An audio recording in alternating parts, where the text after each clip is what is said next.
बंगला में सब झूठ है। नहीं नहीं, मैं मजाक नहीं कर रहा हूँ। भूत बंगला अपनी जो पिक्चर है, प्रियदर्शन एक्स अक्षय कुमार 15 साल बाद फिर से अपनी बड़ी स्क्रीन पे साथ में आने वाले हैं। उसके अंदर वो वधुसुर का कॉन्सेप्ट होने वाला है, जिसके मैं ट्रेलर पे ऑलरेडी बात कर चुका हूँ। वो सब झूठ होने वाला है। कोई वधुसुर नहीं होने वाला, कोई यहाँ पे कलेश नहीं होने वाला। तुम यहाँ पे अपने किसी ऐसे बैटमैन को नहीं देखने वाले। No, nothing else. अब ये मैंने ऐसा क्यों बोला, इस वीडियो में एक एक करके बात करते हैं। और ये कहाँ से आया, क्या इसका ओरिजिन है, एक बार उसके बारे में भी अच्छे से बात करते हैं। देखो, मेरे पास ना एक थ्योरी है। हाँ, थ्योरी का यहाँ पे मेरे पास कोई भी ऐसे पेपर नहीं है कि ऑन पेपर ये सारी चीजें हैं, बट मेरे माइंड में यहाँ पे एक थ्योरी है कि जैसा कि हम सब जानते हैं कि अपने भूल भुलैया 1 के बाद जो यहाँ पे ये भूत बंगला आने वाली है, ये एक्चुअल में भूल भुलैया का सेकंड पार्ट होने वाला है। बट टी सीरीज ने वो अपने यहाँ पे अनीस बाजी और अपने कार्तिक आर्यन को ले लिया था, उसका थर्ड पार्ट भी बन चुका है। बट इसको लिखा और डिजाइन उसी तरीके से किया गया था कि ये भूल भुलैया का सेकंड पार्ट होने वाला है। एंड अगर तुमको यहाँ पे अपने भूल भुलैया फर्स्ट याद होगी, तो उसके अंदर भी मंजुलिका थी, उसके अंदर भी विद्या बालन थी। बट उसके अंदर वो जितनी भी चीजें थी वो अपने कभी दिखाई नहीं गई। सेकंड और थर्ड पार्ट में हमने आत्मा भी देखी है, हमने बैक स्टोरी भी देखी है। बट क्या हमने अपने फर्स्ट पार्ट में कोई आत्मा देखी? क्या हमने वो किसी इंसान में घुसते हुए देखी? क्या हमने यहाँ पे अपने सुपर नेचुरल पावर्स को बहुत ही एक्सट्रीम जाते हुए देखा, जैसे हमने सेकंड और थर्ड में देखा? इसका आंसर है नहीं। फर्स्ट पार्ट में क्या दिखाया गया था कि यहाँ पे जो विद्या बालन होती है, जब वो अपने शादी के लिए अपनी हवेली में आई होती है, तो जब वो अपने होने वाले पति के साथ वहां पे होती है, फिर उनको पता लगता है अच्छा सेकंड फ्लोर में जो है वहां पे मंजलिका रहती है। फिर उसकी कहानी यहाँ पे मंजलिका की उससे शेयर की जाती है। उसको वो चीजें यहाँ पे इंटरेस्टिंग लगने लगती है, फिर उसका वो और ज्यादा इंटरेस्ट आने लगता है। फिर अपने यहाँ पे हवेली में कुछ मिस होने लगती है। हाँ, यहाँ पे अपने परेश रावल और राजपाल यादव यानी छोटा पंडित को कुछ लगा होता है कि यहाँ पे कुछ है, उनको आवाज आ रही होती है, बट किसी ने भी आत्मा या किसी भी चीज को देखा नहीं होता, सिर्फ आवाज आ रही होती है। एंड फिर उसके बाद ऐसे आगे बढ़ते बढ़ते जब 1 घंटे बाद यहाँ पे अपने अक्षय कुमार की एंट्री होती है, जो अपने साइकोलॉजिस्ट होता है। फिर उसके बाद वो अपने साइकोलॉजी पे ही खेलता है। उसको यहाँ पे वो धीरे धीरे पता लगता है कि एक्चुअल में यहाँ पे जो विद्या बालन है वो इतनी ज्यादा इंस्पायर्ड हो गई थी इन चीजों से कि हाँ, यहाँ पे जो मोंजलिका है वो हो रहा है, वो खुद को मोंजलिका मानने लग गई थी।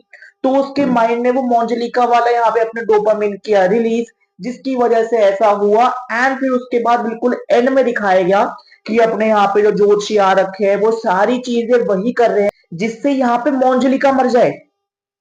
मतलब तुम देख रहे हो यहाँ पे प्रियदर्शन ने भाई क्या ही राइटिंग में वो क्रेजी सीन कर दिया था कि यहाँ पे हमने कह दिया कि यहाँ पे हवेली में ऐसी स्टोरी है, यहाँ पे ऐसे वो भूत होने वाले जिसको कभी दिखाया नहीं, सिर्फ उसकी एक बैक स्टोरी है। उसकी बैक स्टोरी से यहाँ पे एक होने वाली दुल्हन इंस्पायर्ड हो गई। अब वो आत्मा सच में उसके अंदर थी या वो सिर्फ उसके माइंड में थी, ये चीजें उन्होंने कभी भी एंड तक क्लियर नहीं करी। फिर एंड में उन्होंने दिखाया कि भैया तेरे अंदर की जो मंजुलिका है वो इस तरीके से मारी जाएगी, अपने देसी तरीके, अपने तांत्रिक, अपने पूजा पाठ से उन्होंने वो चीज करी, जिससे जो अगर वो एक्चुअल में मंजुलिका होती भी तो वो तब भी निकल गई। एंड फिर उसके बाद अगर मान लो वो नहीं भी होती बट उसने खुद को मंजुलिका मान लिया था, तो यहाँ पे माइंड वो डोपामिन रिलीज करना बंद कर देता। तो एट एनी कॉस्ट यहाँ पे वो इसी चीज को प्रोसीजर में करते बिना कुछ दिखाए। ये हुआ था फर्स्ट पार्ट में। एंड व्हाट इफ अपने सेकंड पार्ट में जो यहाँ पे वधूसुर है, जो मोस्टली अपने यहाँ पे तब्बू का पहले पति या पहला आशिक, वो दिल भर प्रेमी होगा जिसको मार दिया होगा, और यहाँ पे जो अपनी तब्बू है उसने किसी और से शादी कर ली होगी या करने वाली होगी, उसकी वधू बन चुकी होगी, बनने वाली होगी, उसको यहाँ पे उसके उसने मारा होगा। फिर उन्होंने उसको उसी पेड़ से लटका के या बांध के मार दिया होगा।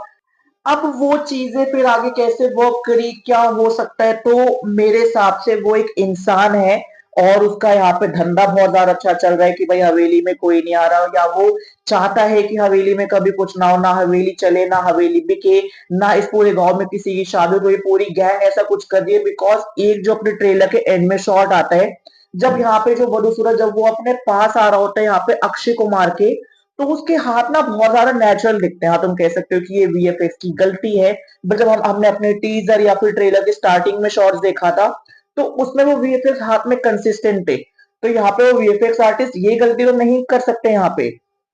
तो ऐसा हो सकता है कि सेकंड पार्ट में भी वो उन्होंने खाली अपने माइंड में स्टोरीज बनाई हो, जिसकी वजह से ये चीजें चल रही हो और फिर उसके बाद सबको लगे कि ऐसा ऐसा है।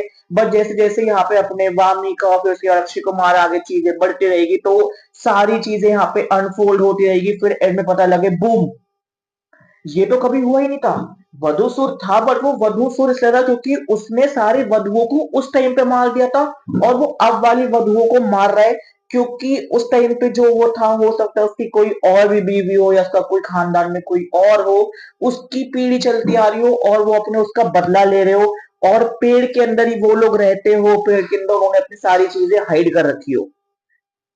I don't know this make sense और नॉट, बट हाँ ये मेरी थ्योरी है। इसके अलावा मेरी रामायण को लेके भी कुछ थ्योरी है, नेक्स्ट वीडियो होगी, डेफिनेटली वही होगी। तो वही देखो, यहाँ पे खत्म होती है ये वाली वीडियो। अगर तुम्हें वीडियो पसंद आई, उस वीडियो पे लाइक कर दो, उस वीडियो पे कमेंट कर दो, उस वीडियो पे शेयर कर दो। बाकी जल्द मिलते हैं न्यू वीडियो के साथ। Bye guys.